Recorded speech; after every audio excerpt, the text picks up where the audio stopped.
Hey Morgan, do you have the Q2 number? Just email it to me when you're done.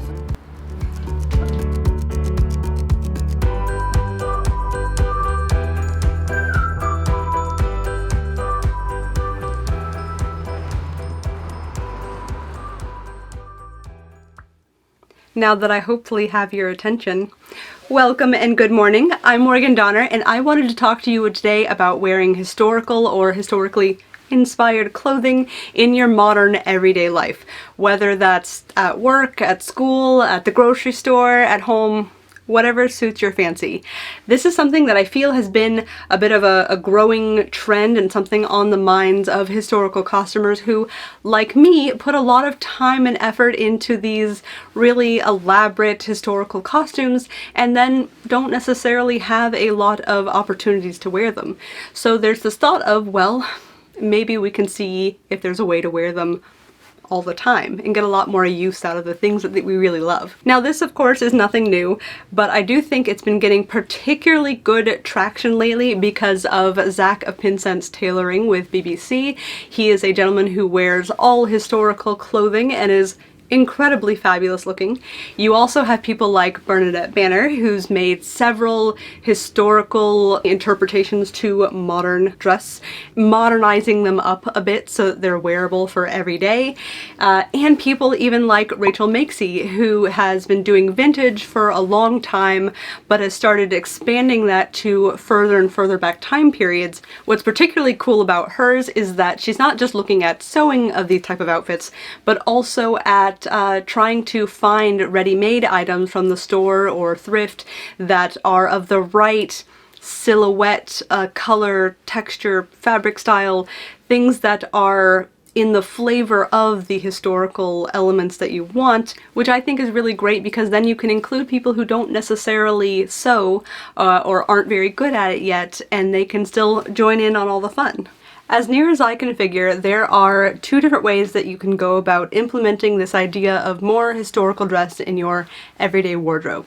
You could, for one, wear an entire outfit from head to toe, completely cohesive, absolutely I stepped out of a painting this way sort of look, which is so fantastic and beautiful and grand. And if that interests you and works well for you and your daily life, go for it. You know, if that makes you happy, absolutely do it. If you feel like that's maybe not very practical with your current lifestyle, maybe your work wouldn't be super happy about it, or that's just not really what you're aiming for, there is option number two, which is to, instead of the whole thing, just take pieces and elements and include them into your own wardrobe, which is what I want to talk to you more about today. There's something about this whole thing that very much makes me think of Disneybounding. For those of you that are not familiar, you can't go to Disneyland or Disney World dressed up in your full movie details perfect cosplay of a Disney princess because there's a danger that you might accidentally be mistaken as a character employee at the park, even if you aren't intending to impersonate a member of the staff. That is a very real danger. But since you're not allowed to do the full outfit thing, what people have started doing instead is Disneybounding. You take elements and pieces of the character that you're trying to emulate, maybe the color of their dress plus a few small details like a necklace they're wearing, maybe their hairstyle. You have something that then resembles the character very loosely, but it won't confuse any of the actual guests at the park into thinking that you're an employee, you know? So there's something about this history thing, this idea of taking historical elements and translating them into kind of more modern outfits that really rings as similar to me. And I've only seen a couple mentions on the interwebs, it's a keyboard, on the interwebs of historybounding, but something about that I think is really, really perfect to describe the kind of thing I have in mind.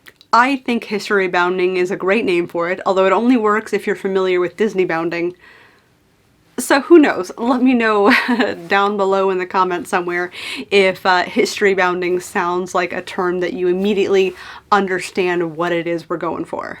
Perhaps we can start off with the outfit I am wearing today. This is loosely inspired by late 16th century Italian market scenes, particularly those by Campi. I love his work so much. So for my 16th century Italian history-bounding outfit today, I've included a few details like a pearl necklace and earrings. These are more common on the upper class than the lower class ladies, but very, very prevalent in late 16th century Italian portraiture. I'm wearing a very simple, everyday, modern, buttoned-up collared shirt and wearing this under a pinup girl clothing dress. I'm not sure if they're still making these, but if they are, I will link that down below. For my hose, I'm just doing a simple black pair combined with a pair of black simple shoes. If you're aiming for historical, I would say to generally go for slightly more pointed styles if you can. That seems to have been a pretty prevalent historical fashion trend for quite a long time. And then up here I am wearing my hair down in braids combined with a straw hat. You see lots and lots of straw hats, especially in genre paintings in the late 16th century. You could instead, if you'd like, wear your hair up in braids about your head. That was a very, very common style, both in the lower class genre paintings and all the way through to the upper classes, although they tossed in a bunch of pearls and jewels and gold to fancy it up. I have a lot of ideas for how you can go about doing this, what sort of elements you can transfer, what sort of things you should do to help modernize a historical outfit up a little bit, and as much as I wish I could sew all of them and do like a really fancy lookbook for you guys, I recognize that I just simply don't have that kind of time. I do have a full-time, normal, everyday work job thing. So instead what we're gonna do is go over to the drawing board and I can maybe draw a little bit of what ideas I had. Here we are at the aforementioned drawing board. We have a pair of lovely, lovely ladies here, and I do rather like this sort of boat neckline, so let's add that in first. I also like the close fittedness of the bust and waist on these, which then leads into some really full, voluminous skirts. I do think that perhaps the length of these is a little bit more than I would particularly prefer to have, so let's shorten that up to maybe just under knee length. For sleeves, we have a couple options. There's these longer under sleeves with the buttons, and then the looser over sleeves. I think I prefer the first ones, particularly because that button detail is very, very cute and not something that you see necessarily on a lot of modern dresses. For the hair, you could leave it down and curly, which I suppose is fine and good, but I do really like the hair taped look that the one on the left is wearing. It doesn't hurt that that's what I wear every day, so I may be a little biased. For closures, I rather like this side-laced detail from the same manuscript, so let's add that in.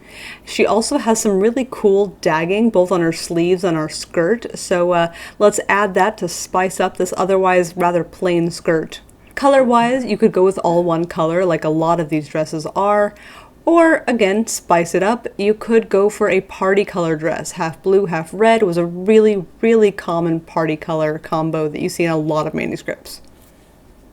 So in the end here, all that we've really done is shorten the skirt and the sleeves, and I think that to some extent that works really, really well with a lot of historical styles if you're trying to modernize them a bit.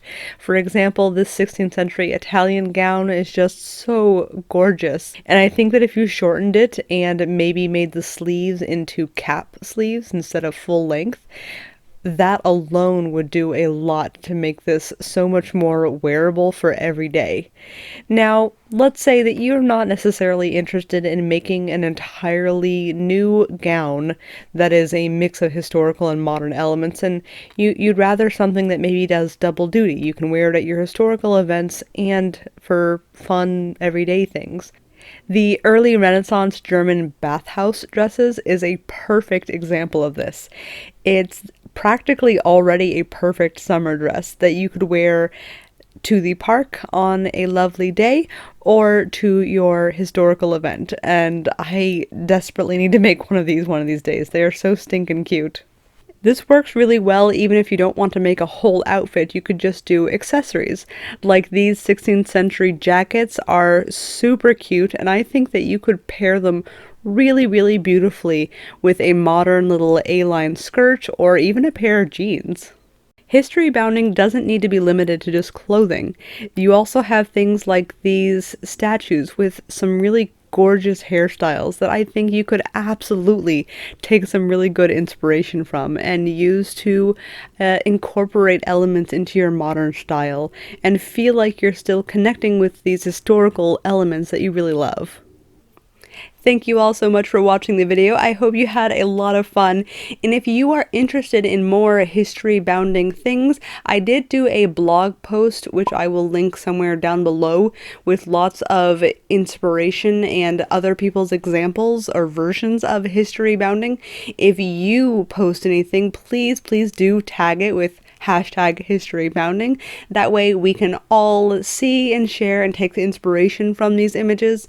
It's so cool to see everybody's different interpretations of what this means, this combining historical with modern, and incorporating it in your everyday life. Thank you guys so much for watching. I hope you all have a wonderful evening.